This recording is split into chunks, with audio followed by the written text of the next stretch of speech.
नमस्कार दोस्तों। उम्मीद करता हूँ कि आपका दिन बहुत अच्छा बीता होगा और आपकी ज़िंदगी बहुत ही अच्छी चल रही होगी।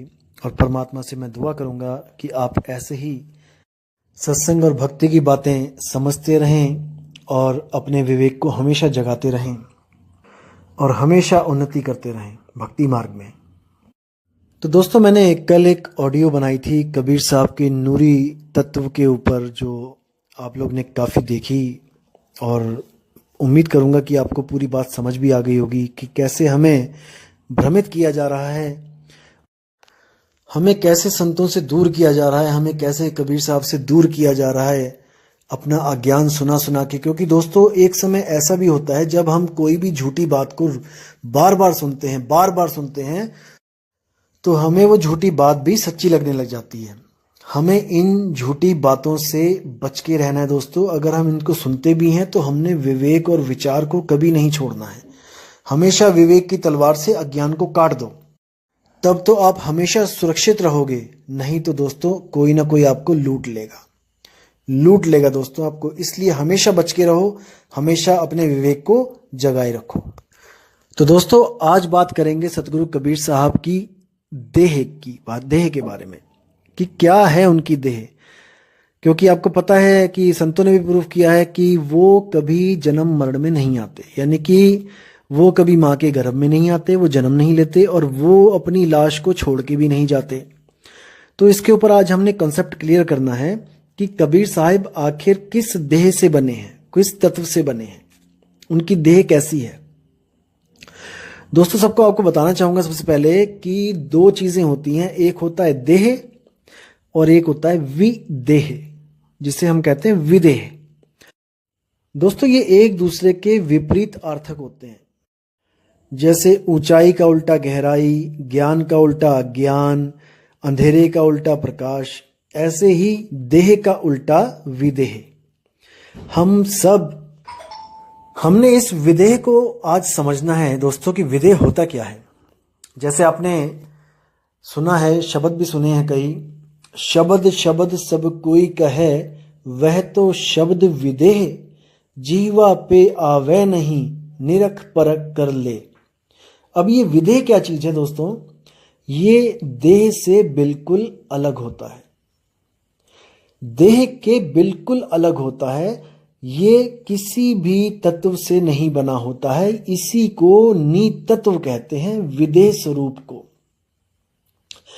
दोस्तों, हम लोग भी विदेह थे, लेकिन हम लोग ने एक भूल करी, अपने विदेह स्वरूप को हम भुलाकर इस देह स्वरूप को धारण करके बैठ गए हैं।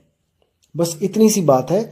अगर ये बात आपके दिमाग में चली गई तो दोस्तों आपके सारे कंसेप्ट क्लियर हो जाएंगे। विदेह स्वरूप प्राप्त करना ही हमारे जीवन का उद्देश्य है। अगर हम विदेह स्वरूप जीते जी प्राप्त नहीं कर पाए तो हमें किसी ना किसी देह में जाना ही पड़ेगा। चाहे वो 84 लाख जूनियां हो, चाहे वो सूक्ष्म देह हो, चाहे वो कारण देह हो, चाहे वो महाकारण केवल हंस देह हो, हमें किसी ना किसी देह को धारण करना ही पड़ेगा। इसलिए कबीर साहब कहते हैं कि जो रास्ता मैं तुम्हें बताता हूं वो रास्ता ऐसा है जिससे तुम बिना किसी देह में गए सीधे डायरेक्ट विदेह स्वरूप को प्राप्त कर लोगे। दोस्तों, ध्यान देना है मैं क्या कहना चाहता हूं। जैसे 10वीं तक जाने के लिए आपको पहली के बाद दूसरी, दूसरी के बाद तीसरी, चौथी, पांचवी, छठी, सातवीं, ऐसे करके आपको क्लासें पार करनी पड़ती हैं। एक क्लास का आधार, अगली क्लास का आधार पिछली क्लास होती है। जब पिछली पार होगी तभी आप आगे जा सकते हो, अन्यथा आप उसी क्लास में हर साल आपको घूम के आना पड़ेगा। इसी प्रकार दोस्तों, जो शरीर होते हैं, शरीरों में भी जाने का आधार एक शरीर को त्याग के दूसरे शरीर में जाना होता है, तभी आप एक के बाद एक शरीर को प्राप्त कर सकते हो, सूक्ष्म से सूक्ष्म शरीरों को प्राप्त कर सकते हो। जैसे सबसे जो स्थूल शरीर है, ये सबसे बड़ा शरीर है जो आप देख सकते हो अपनी आंखों से। उसके बाद जो सूक्ष्म शरीर होता है उसमें आप चले जाते हो, इसको छोड़कर उसमें चले जाते हो। सूक्ष्म के बाद आप कारण शरीर में आपकी सुरती चली जाती है। उसके बाद कारण शरीर से आप महाकारण, फिर केवल, फिर हंस, फिर आगे से आगे जितनी भी देह होती हैं आप एक देह को छोड़ के दूसरी देह में चले जाते हो, लेकिन भक्ति मार्ग में आपका आधार इन देहों को पार करने का ही होता है। यानी एक को छोड़ोगे तब दूसरी में जाओगे, तब तीसरी में जाओगे, तब चौथी में जाओगे। आप पहली से सीधे चौथी में नहीं जा सकते। ये प्रकृति का नियम ही ऐसा बनाया हुआ है कि आप बिना आधार के आप अगले शरीर को नहीं प्राप्त कर सकते। आपको पिछला क्रॉस करना ही पड़ेगा, तब आप आगे जाओगे। जैसे आप कन्याकुमारी से अगर आप कश्मीर जाना चाहते हो तो आपको एक एक शहर, जैसे कार से जाओगे तो एक एक शहर आपको जैसे ही छोड़ोगे उसकी बॉर्डर से पार करोगे तभी अगला शहर आएगा। तो ऐसे ही एक एक शहर करते करते करते आप कार से, आप कश्मीर से कन्याकुमारी या कन्याकुमारी से कश्मीर पहुंच जाओगे। आप ऐसा नहीं हो सकता कि आप एक शहर छोड़ के एक पूरा स्टेट छोड़ के आप आगे सीधे किसी दूसरे स्टेट से स्टार्ट कर दो, ऐसा नहीं होगा। बाय रोड जाओगे तो आपको हर गांव हर शहर क्रॉस करना ही पड़ेगा। और हर भक्ति मार्ग इसी पे आधारित है। आपको किसी भी गुरु के पास जाओगे आपको ये करना ही पड़ेगा। स्थूल से सूक्ष्म, सूक्ष्म से कारण, कारण से महाकारण, केवल हंस, आपको ऐसे ही जाना पड़ेगा। लेकिन केवल कबीर साहब का एक ऐसा मार्ग है जिसको कहते हैं विहंगम योग। कबीर साहब अपनी वाणियों में भी बताते हैं कि शब्द विहंगम चाल हमारी, कहें कबीर सतगुरुदय तारी, खुले कपाट शब्द झनकारी, पिंडी अंड के पार सो देश हमारा है, कर नैनो दीदार महल में प्यारा है। ये चेतावनी वाणी है दोस्तों। ये चेतावनी दे रहे हैं कि तुम इन शरीरों से गुजर के मत जाना, नहीं तो आगे सतलोक, अलखलोक, आगामी लोक, अकैलोक, इसमें फंस जाओगे आप। क्यों? क्योंकि आदि माया कीनी चतुराई, झूठी बाजी पिंड दिखाई, अवगति रचना रची अंडमाही, ताका प्रतिबिंब डाला है। ये जो माया है इसने प्रतिबिंब यानी कि परछाई, एक तरह से जैसे शीशे में हमें अपना प्रतिबिंब दिखाई देता है, शीशे के अंदर होता कोई नहीं है, आप ही को आप ही का प्रकाश दिखाई दे रहा है, आपको अपनी ही शक्ल दिखाई दे रही है। इस तरह माया ने भी एक प्रतिबिंब लगा रखा है वहां पर, जिसके पास आप जितना आगे से आगे जाते रहते हो प्रकाश उतना ही बढ़ता रहता है। जैसे दोस्तों आप अंधेरे में जा रहे हो और बहुत दूर आपको एक प्रकाश का बल्ब दिखाई दिया 100 वाट का, आपको दिख रहा है बल्ब, लेकिन आप तक उसकी रोशनी नहीं पहुंच रही है। लेकिन आप धीरे धीरे धीरे उसके पास जाने लगोगे तो धीरे धीरे उस बल्ब का प्रकाश बढ़ने लगेगा, और जैसे ही उस बल्ब के 1 फुट दूर तक जाओगे वहां पर अनंत प्रकाश होगा। यानी अंधेरे के मुकाबले में इतना प्रकाश होगा कि आपकी आंखें भी नहीं खुलेंगी, क्योंकि आप अंधेरे से एकदम रोशनी में आए हो। तो दोस्तों इसी प्रकार से माया ने एक ऐसा जाल बुन रखा है कि वहां से कोई बच के नहीं निकल सकता। इसलिए कबीर साहब ने वहां पे अपनी चाल ही बदल दी है। कबीर साहब ने बाकी चालों को मना कर दिया, मकड़ी की चाल, चींटी की चाल, मछली की चाल को मना कर दिया कि इन चालों से आपका कल्याण नहीं होगा। जो मैं आपको चाल दूंगा वो है विहंगम चाल। विहंगम चाल का मतलब ये नहीं कि कोई अज्ञानी आपको बताता है कि ये हमने नहीं बनना पक्षी, हमने क्यों उड़ जाना है यहां से वहां। नहीं दोस्तों, ये चाल है, ये सूरत की चाल है। अगर इस शरीर को त्यागना चाहते हो सही तरीके से कि दोबारा इन शरीरों में वापस ना आना पड़े, तो दोस्तों आपको विहंगम चाल के अलावा और कोई चाल नहीं बचा सकती। इसको ध्यान से दिमाग में इसको समझ के डाल लो अच्छी तरह, निकले ना ये गलती से भी। विहंगम चाल के अलावा आप नहीं बच सकते। जैसे इस पूरी धरती पर आग लग जाए, ये नष्ट हो जाए, तो दोस्तों केवल और केवल वही बच पाएगा जो आसमान में उड़ सकता है। नहीं तो हाथी से लेके वेल मच्छी तक, चींटी से लेके इंसान तक कोई नहीं बचेगा। केवल वही बच सकता है जो पक्षी की तरह उड़ना जानता है, क्योंकि पक्षी का आकाश घर है, पक्षी आकाश में भी रह सकता है। इसी प्रकार जो सूरत का असली घर है उसको हम शब्द बोलते हैं। अपने घर को छोड़कर वो इस 3 लोक के घर में जब आई, इसके बाद वो वापस नहीं जा पाई।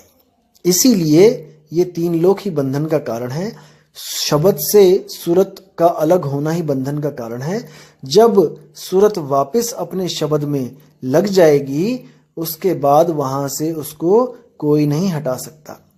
अब कुछ लोगों के मन में संशय आएगा कि अगर वो वहां जा रही है, सूरत शब्द को में समा रही है या वहां पर अगर जुड़ रही है, तो वो कल को उससे अलग भी हो सकती है। ये भी आपके दिमाग में सवाल आएगा। दोस्तों ऐसा नहीं है। ये जो सूरत है ये बहुत सयानी है। कैसे? जैसे आपको कभी किसी कूलर या फ्रिज से करंट लग जाए और बहुत भयानक करंट लगे और आप उछल के गिर के उधर दूसरी साइड पड़ो, तो दोस्तों याद रखना अगली बार आप बच बच के निकलोगे वहां से। ये गुण है सूरत का। अगर सूरत को पता लग जाए कि मैं यहां फंसी हुई थी और इतने जन्मों से मैं फंसी हुई हूं, दोस्तों गलती से भी दोबारा इधर को मुंह नहीं करेगी। दूध का जला छाछ भी फूक फूक के पीता है, इसको ध्यान रखना दोस्तों। एक बार अगर इसको रास्ता मिल जाए ना निकलने का, ये गलती से भी दोबारा इस तरफ मुंह नहीं करेगी।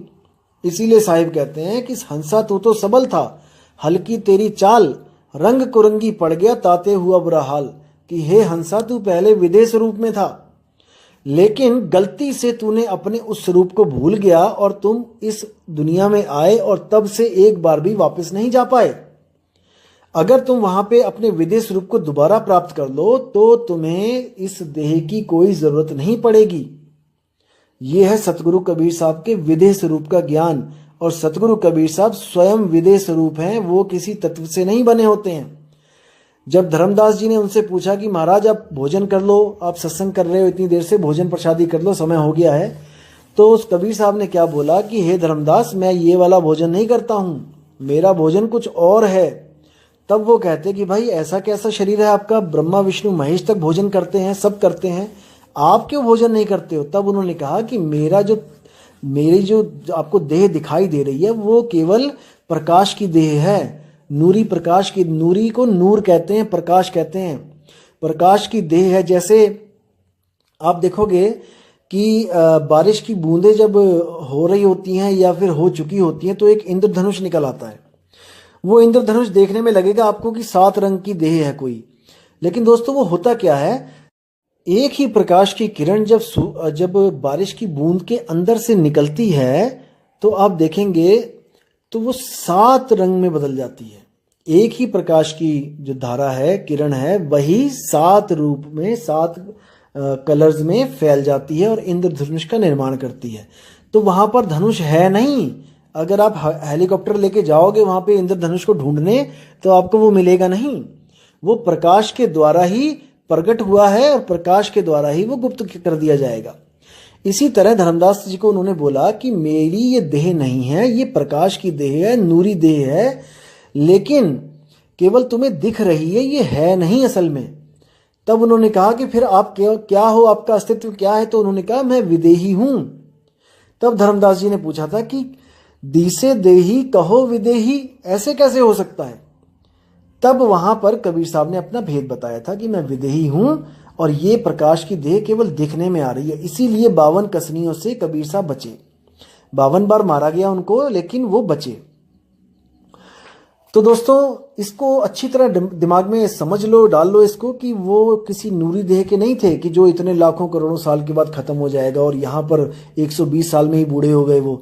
अगर 1-2 साल और रहते तो वो देह भी पड़ी होती, कहीं मर गई होती वो तो। जब बच्चे से बूढ़े हो गए तो बूढ़े से मरने में कितना टाइम लगता है। तो दोस्तों इन भ्रम को अपने दिमाग से निकाल देना है और कबीर साहब को दोबारा से अपने मन में स्थान दीजिए। मैं एक एक वाणी क्लियर करूंगा साहिब की, वो क्या बोल रहे हैं, और अज्ञानियों से हमेशा दूरी बना के रखें और इन पाखंडी गुरुओं से हमेशा बच के रहें जो आपकी जो श्रद्धा का गलत फायदा उठाते हैं, आपको पत्थरों को पुजवा देते हैं, आपको गंगा नदी में डुबकियां लगवा देते हैं। दोस्तों मैं अभी हरिद्वार गया हुआ था, वहां पर एक औरत आई हुई थी और अपने गुरुजी के साथ आई हुई थी। 5 औरतें एक साथ नहाने लगी। दोस्तों इतना तेज फ्लड आया वहां पे, जो नदी चल रही थी, एक उसी वक्त पैर फिसला और निकल गई और उसको कोई बचा भी नहीं पाया, इतनी भारी थी कि उसको पता ही नहीं लगा कि गई कहाँ। तो दोस्तों ऐसा नहीं करना है। ये जो गंगा है, जो असल में गंगा बोला गया है, ये हमारी देह के अंदर ही है, ये बाहर की गंगा नहीं है दोस्तों। और जैसे बताया गया है कि इतने बड़े बड़े ग्रंथ लिखे गए हैं, महाभारत लिखी गई है, रामायण लिखी गई है, दोस्तों इनके बनाने का मकसद कुछ और था। ये लोगों के आचरण को ऊंचा करने के लिए बनाई गई थी। पुरुषोत्तम राम को जैसे एक आचरण वाला पुरुष बनाया गया था, पुरुषोत्तम बनाया गया था कि लोग उसके आचरण को अपनाएं। लेकिन हम लोग ने क्या किया, आचरण तो हमारा रावण वाला ही है, लेकिन हमने राम की पूजा करनी स्टार्ट कर दी। दोस्तों बस गलती यहीं पे करी है। ये जितने भी नाम हैं, ये इनका कोई मतलब होता है दोस्तों, ऐसे ही नहीं रखे गए हैं। जैसे शिव, शिव का जो नाम है, अब देखो शिव में ई की जो मात्रा है वो ईश्वर का संकेत करती है। अगर वो ई की मात्रा हटा दी जाए तो क्या रह जाता है दोस्तों? शव। शव क्या है? हमारा ये शरीर ही तो है। जब इसी शरीर में सुरत रूपी ईश्वर उतरता है तब वो शिव कहलाता है दोस्तों। अगर वो सुरत निकल जाए बाहर तो वो शव बन जाता है। इसी तरह दुर्गा। दुर्गा का क्या मतलब होता है? दुर्ग। दुर्ग यानी एक महल, एक किला। दुर्ग आ यानी कि किले में आ, बाहर मत भटक ए जीव, बाहर परमात्मा नहीं मिलेगा, बाहर तुझे देवी देवता भी नहीं मिलेंगे। अगर दुर्गा को भी प्राप्त करना है तो वो हमारे कंठ चक्र में विराजमान है। इस दुर्ग में आ यानी इस शरीर की तरफ आ, साधना कर। अब देखिए ब्रह्मा जो है वो क्या है? ब्रह्म आ। अगर आप ब्रह्म के करीब आते हो तब आप ब्रह्मा को प्राप्त कर सकते हो। ब्रह्म की तरफ आ, और ब्रह्म कहाँ है? हमारी देह में ही तो ब्रह्म है। अब कहते हैं शंकर। शंकर का क्या मतलब है? संकर, संग कर। संग यानी कि साथ, कर यानी कि करो, साथ करो। किसका? योग का। जब आप किसी का साथ करते हो तो आप एक से दो होते हो और उसको योग कहा जाता है। शंकर, योग कर। देखो आप शंकर जी भी योग कर रहे हैं। उसके बाद कहते हैं विष्णु। विष्णु का क्या मतलब है? जो पूरे विश्व में अणु अणु यानी हर एक अणु में जो व्याप्त है वही विष्णु है। कोई पत्थर की मूर्ति नहीं है, चार हाथ वाली और गदाधारी की आप उसकी पूजा कर रहे हो। इसी तरह दोस्तों भगवान को क्या बोला गया है? भगवान पांच अक्षरों का मेल है, भ ग व आ और न। भा से भूमि, गा से गगन, वा से वायु, आ से अगन, ना से नीर। यही भगवान का असली रूप है। और जो भी इन पांच तत्वों से बना है वो भगवान ही है। वो भगवान ही है दोस्तों। आप भी भगवान ही हो। आप भी इस सृष्टि को चलाने में उतने ही मददगार हो जितना लोग कहते हैं कि भगवान दुनिया चला रहा है। अगर आप बच्चे पैदा करना बंद कर दो दोस्तों, ये दुनिया खत्म हो जाएगी। आप अपना अपना रोल निभा रहे हो। इंसान रूप में आप ही निरंजन हो और औरत के रूप में आप ही दुर्गा हो, आप ही महामाया हो।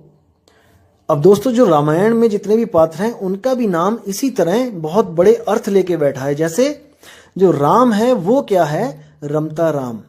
जो इस शरीरों में रम रहा है वही राम है। जब वो राम आता है आपके पास तो सीता भी आती है। सीता का क्या मतलब है? शीत। शीत यानी ठंड, यानी ठंडक। जब वो राम आता है तो आपका कलेजा ठंडा हो जाता है, आपको संतुष्टि आती है। और जो लक्ष्मण है वो क्या है? लक्ष्मण। अपने मन पर लक्ष्य रखो। जब आप देखोगे लक्ष्मण हमेशा तीर कमान लेके सोया तक नहीं, बस वो चक्कर काटता था, पहरा देता था। इसी तरह हमने भी अपने अपने मन पे पहरा लगाना है। लक्ष्मण। हमारा जो लक्ष्य होना चाहिए वो मन को रोकना होना चाहिए, मन को मारना होना चाहिए। जैसे हम निशानों पे लक्ष्य लगाते हैं। अब आगे क्या है? दशरथ यानी कि 10 इंद्रियों के जो रथ पे सवार है वो ही दशरथ है, जो कि बार बार दुख में वियोग में मर रहा है राम के। यानी रमता राम जब तक आपको नहीं मिल रहा है, आपका जो जीव है वो बार बार जन्म और मरण में पड़ा हुआ है और इन 10 इंद्रियों के बस में है। अब क्या है? हनुमान। हनुमान का क्या मतलब है? हनुम यानी कि हनन करना, मान यानी अपने अहंकार का। हनुमान की तरह सेवक बनना है। हनुमान बहुत बड़े बजरंगी जिसको कहते हैं बहुत ताकतवर थे, लेकिन राम के आगे ऐसे दीन होते थे कि उनसे बड़ा कोई सेवादार नहीं है, चरणों की धूल है। तो अपने अहंकार का हनन करना है हमने और गुरु के चरणों में हमने हनुमान की तरह अपने आप को पेश करना है, निछावर कर देना है। अब विभीषण मतलब क्या है? विभीषण का मतलब है वी से विवेक और भीषण यानी कि बहुत ज्यादा। दोस्तों राक्षसों के पास रहता हुआ भी वो इतना विवेकी था कि उसने राक्षसों का साथ नहीं दिया और अपने राक्षसों से अलग भगवान का साथ दिया। इतना विवेकी था, इसीलिए उसका नाम विभीषण था। अब दोस्तों रावण क्या था? रा से राक्षस और वन से जंगल। वन का मतलब जंगल। जंगल क्या? ये शरीर हमारा। इसी शरीर में, इसी शरीर रूपी जंगल में एक राक्षस रहता है जिसको हम मन कहते हैं। रावण ही मन है। और मन के पास जो 10 हथियार हैं, जो 10 शीश हैं, वो क्या हैं? हमारी 10 इंद्रियां। इन्हीं 10 इंद्रियों के चक्कर में वो हर जीव को उलझा के बैठा हुआ है यहाँ पे। अब दोस्तों कुंभकर्ण क्या है? कुंभकर्ण का मतलब है जब ये लोग अपने गुरुओं के पास थे बचपन में तो इनको जो विद्याएं सिखाई गई, कुंभक रेचक पूरक योग सिखाया गया, उन्हीं योगों को ये करते रहे और बार बार जन्म मरण में आते रहे। कुंभी नरक रूपी गर्भ में बार बार उल्टे लटकते रहे, इसीलिए इनका नाम कुंभकर्ण पड़ा। और जो मेघनाद है वो क्या है? वो है मेघों का नाद, यानी कि मेघ यानी बादल, और उसकी जो गर्जना है उसको नाद कहते हैं। तो इसी मेघनाद को अनहद नाद बोला गया है। और जो योगी साधु हैं वो मेघनाद यानी कि अनहद नाद में उलझे हुए हैं और लोगों को भी उलझाते हैं, लेकिन इन सबको राक्षसों की कैटेगरी में रखा गया। हालांकि ये बहुत उच्च कोटि के ब्राह्मण यानी कि ये भी योगी थे। तो ऐसे भी योग हैं जो आपको लगेगा कि हमें गुरु भक्ति करवा रहा है, लेकिन वो भक्ति आपका नाश करने के लिए बनाई गई है। इसी प्रकार दोस्तों गीता में भी ये बताया गया है, 7वें अध्याय का 4था जब श्लोक आप पढ़ोगे तो उसमें साफ लिखा है कि पृथ्वी जल अग्नि वायु आकाश, ये तो हो गए 5 तत्व, और मन बुद्धि तथा अहंकार, ये 8 प्रकार से विभक्त मेरी भिन्ना प्रकृतियां हैं। यानी कि ये सब मेरे द्वारा ही उत्पन्न किया हुआ है, यानी कि ये सब अनादि नहीं है, ये प्रकृतियां हैं। जब शब्द से सूरत अलग हुई उसके बाद ही ये सब अस्तित्व में आए। इनको प्रकृतियां क्यों बोला जाता है? क्योंकि प्रकृति का मतलब है पर आकृति, यानी कि पराई आकृति, पराया स्वरूप, मेरा नहीं, यानी कि मैं इन 8 से सर्वथा भिन्न हूं। किस किस से? पृथ्वी जल अग्नि वायु आकाश मन बुद्धि और अहंकार, इन 8 से मैं अलग हूं, मैं एक जीव हूं, जिसके बारे में आपको अगला ही जो श्लोक बताएगा 7वें अध्याय का जो 5वां श्लोक है उसमें बड़ा अच्छा बताया गया इसके बारे में कि हे महाबाहु अर्जुन, इनके अतिरिक्त मेरी